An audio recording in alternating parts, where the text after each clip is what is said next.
When Caitlin Clark was ruled out of the WNBA All-Star Game, the pressure was on. This was the players' shot to prove they didn't need her name to draw a crowd. ESPN hyped up the weekend, the league doubled down on messaging, and then the ratings dropped hard. But instead of admitting the obvious, ESPN did something else. They spun the numbers. They cherry-picked stats.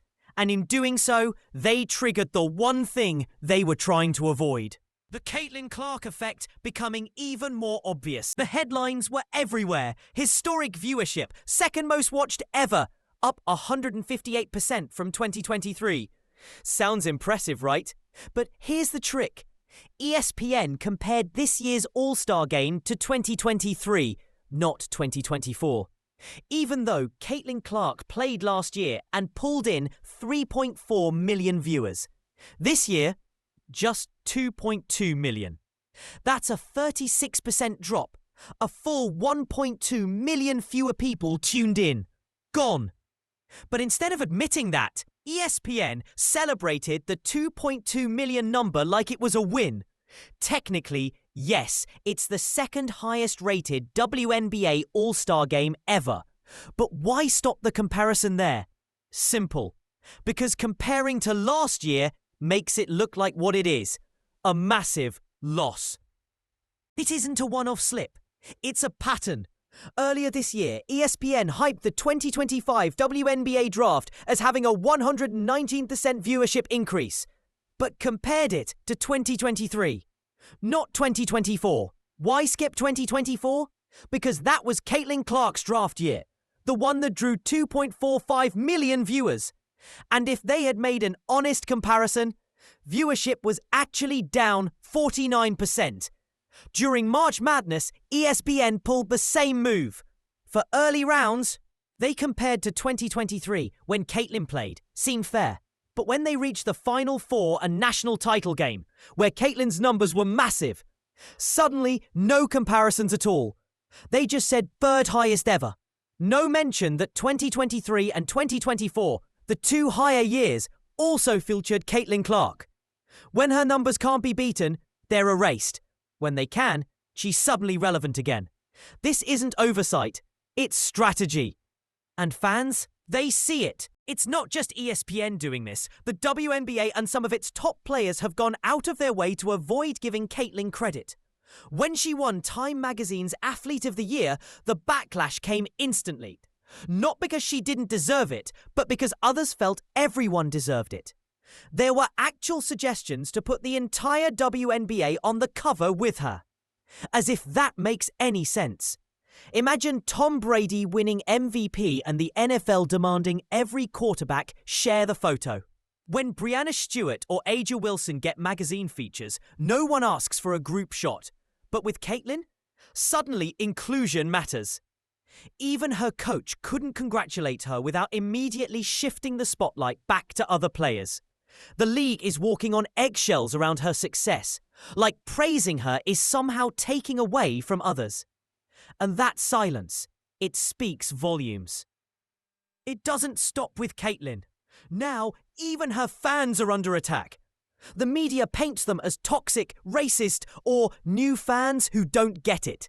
Some players say they're ruining the vibe, that they suck the life out of the WNBA. Seriously? Caitlin's fans have driven the biggest ratings in league history. They've sold out arenas that never filled before. They've made WNBA merch trend.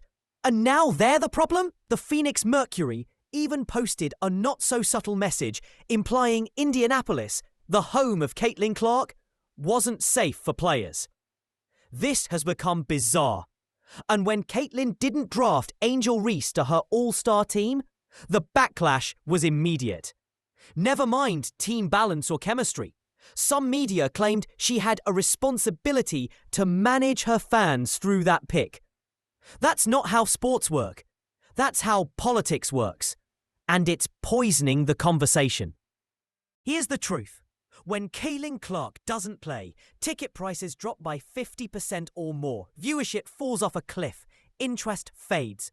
No other athlete in any league causes a swing like that. Not LeBron, not Steph, Not KD. Caitlin Clark misses one game and the league feels it instantly. NBA broadcaster Stacey King said it best. There are high school football teams in Texas charging $75 for a ticket. Some WNBA games drop below that without Caitlin. That's not normal. That's influence.